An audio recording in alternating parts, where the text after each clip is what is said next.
Lynda Carter never imagined that wearing a costume could change her life. Not just her career, her life.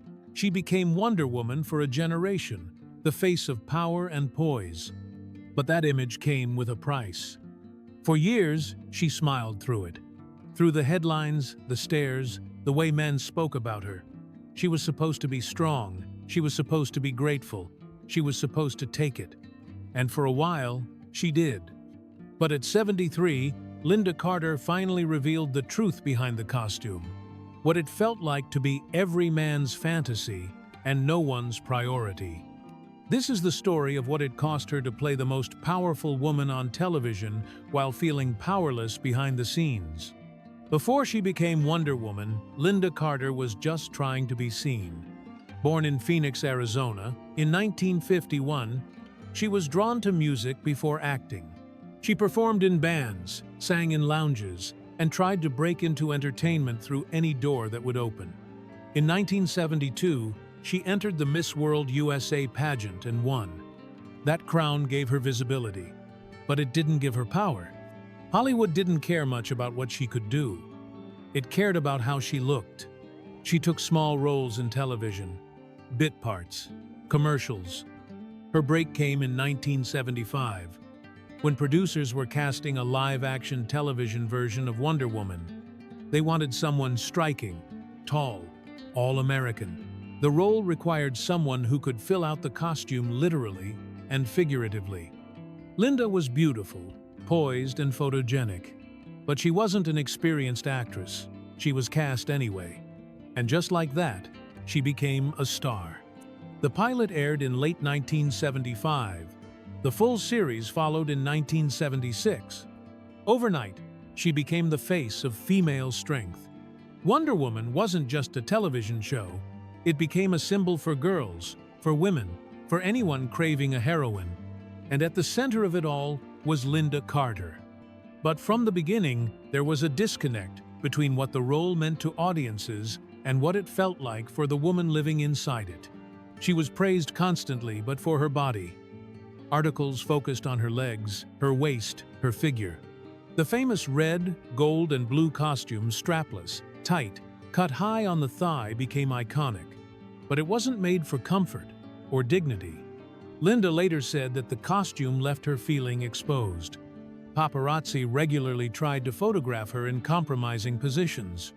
Crew members sometimes acted like the set was a place to stare, not work. And the producers made it clear. The costume wasn't changing. Because it sold, she wore it anyway.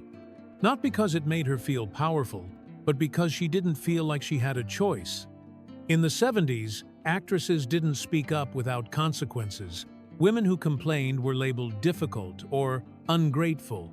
Lynda was still new to the industry. She was afraid of losing everything she had worked for, so she stayed silent. She kept playing the role, smiling, hitting her marks, staying professional, all while carrying a growing discomfort she couldn't name at the time. She has since said she never liked being called a sex symbol. It didn't feel flattering. It felt limiting. She was trying to do a job. She wanted to be respected. But the attention was relentless, and it was always about the same thing, how she looked in the costume. The show lasted 3 seasons. By the end of it, Lynda Carter was a household name. But the role that made her famous also became something she had to recover from. She was admired by millions, but very few ever asked how she really felt. And for decades, she didn't tell them. The Wonder Woman costume made Lynda Carter famous, but it also became the most difficult part of her identity. She didn't design it. She didn't choose it. She didn't even have a voice in how it fit. The red bustier, gold eagle emblem, tight blue shorts. It was a man's idea of what a female superhero should look like.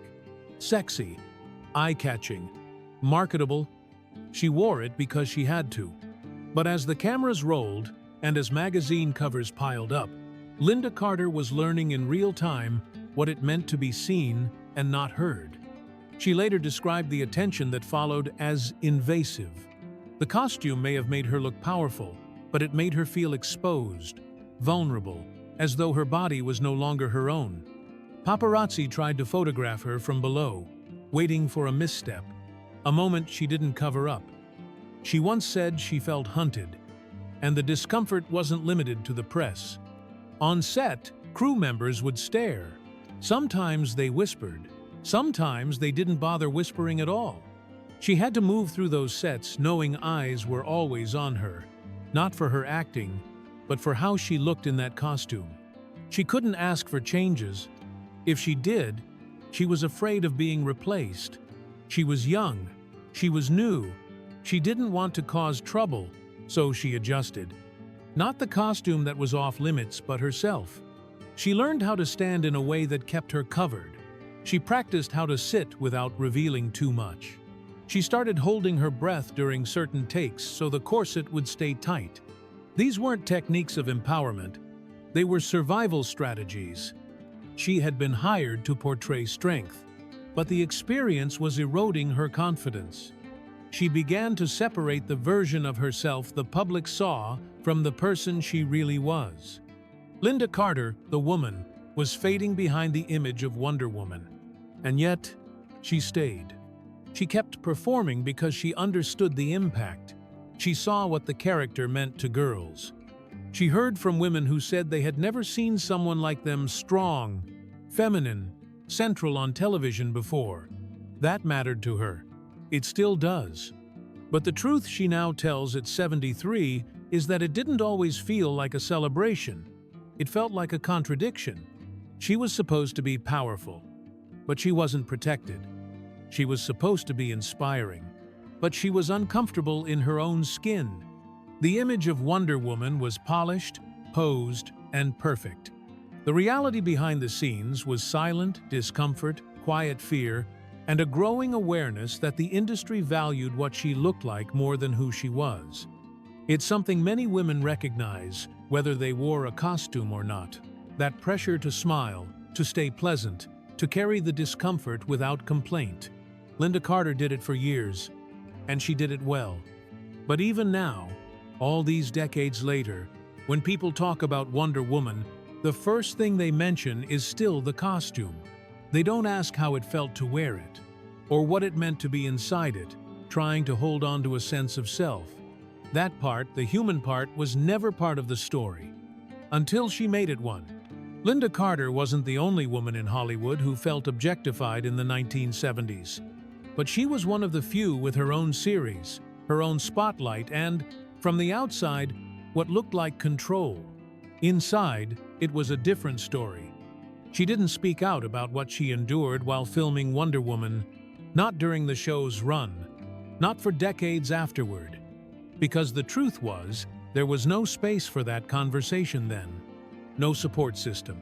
No terms like harassment or toxic environment that were widely understood or respected. Women who complained were often replaced, or quietly blacklisted.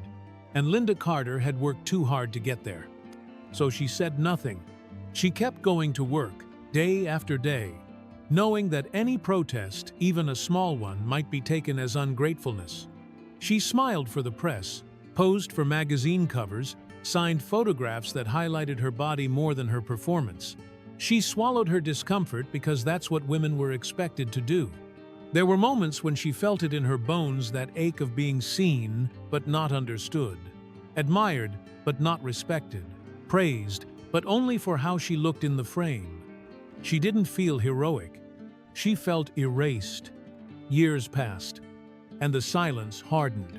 The show ended in 1979, and while Lynda continued acting and singing, the Wonder Woman image followed her everywhere. She was asked about the costume, the role, the glamour, but never how it shaped her or what it took from her. It wasn't until much later, after she was married, after she raised her children, after she fought her own private battles, that she began to speak. In interviews starting in the early 2000s and especially after the Me Too movement began in 2017, she shared what she had never said before, that she had been harassed, that the pressure of being sexualized on a global scale had left emotional scars, that she often felt powerless playing a role that was supposed to embody strength. She didn't name names. She didn't want revenge. What she wanted was recognition. a chance to tell the truth in her own words while she still could. One quote stood out: "I kept it to myself for years, but it left a mark."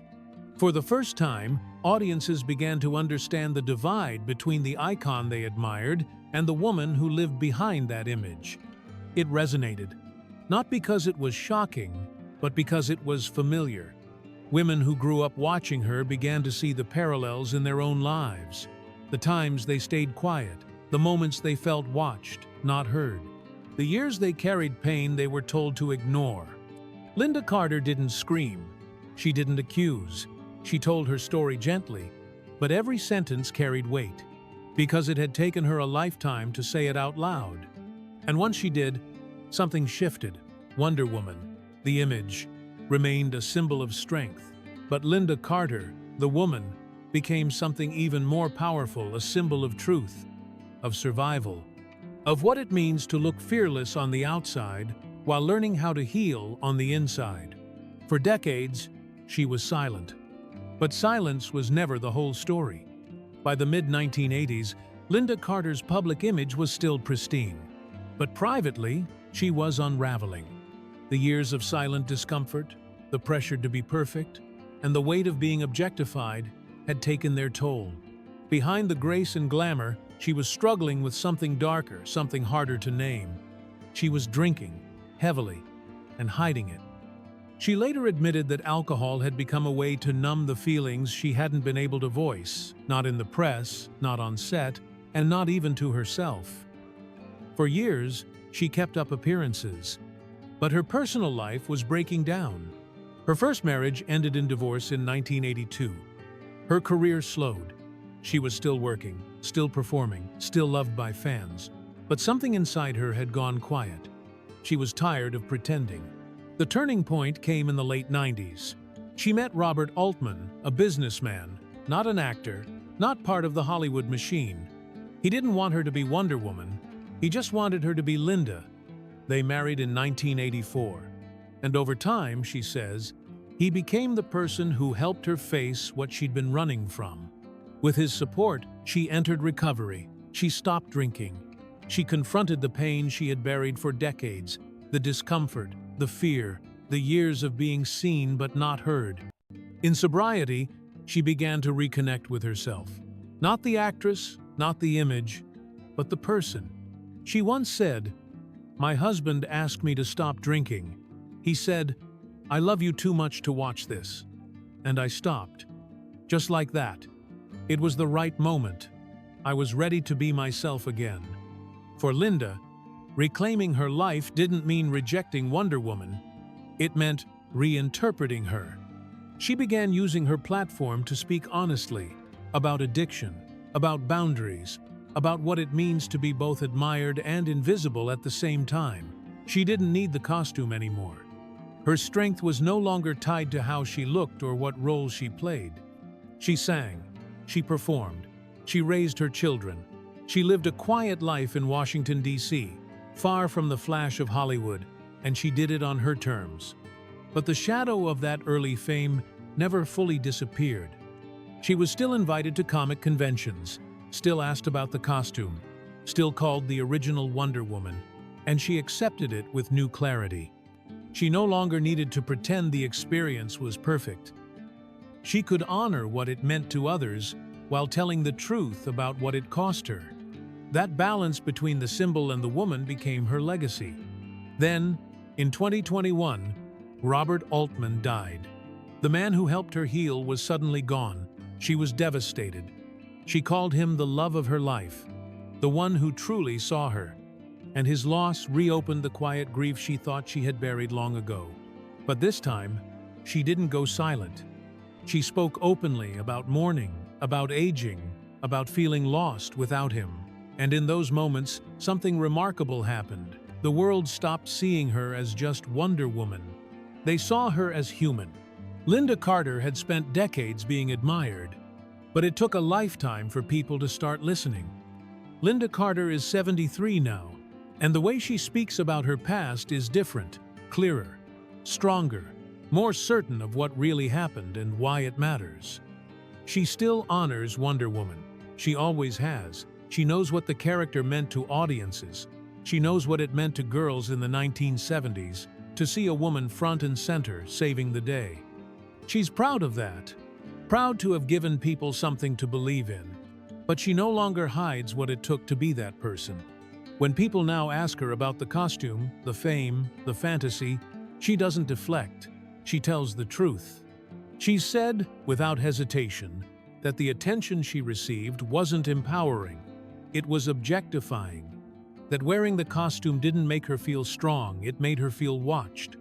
That people loved the character but never really asked how the woman inside the boots was doing. And she's not bitter. That's what makes her words land even harder. She's not angry, she's just honest. Because she knows the difference between being seen and being valued. Today, she uses her voice differently. She speaks up about addiction, recovery, and the long road to self-respect.